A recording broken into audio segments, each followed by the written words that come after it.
Syederalun anggota DPD RI asal Aceh, Sudirman alias Haji Uma, mengunjungi rumah keluarga almarhum Irwansyah di Desa Rayuk Karung, Kecamatan Blangmangat, Losmawe. Bersama rombongan, Haji Uma disambut keluarga dan perangkat kampung setempat. Irwansyah sebelumnya dirawat di Rumah Sakit Zainal Abidin, Banda Aceh karena menderita kanker usus dan tumor ganas.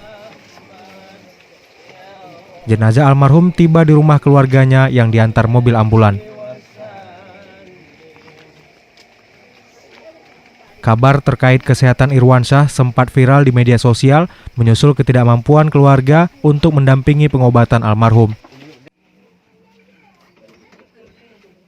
Dari Losmawe, Jafarudin, Serambi On TV.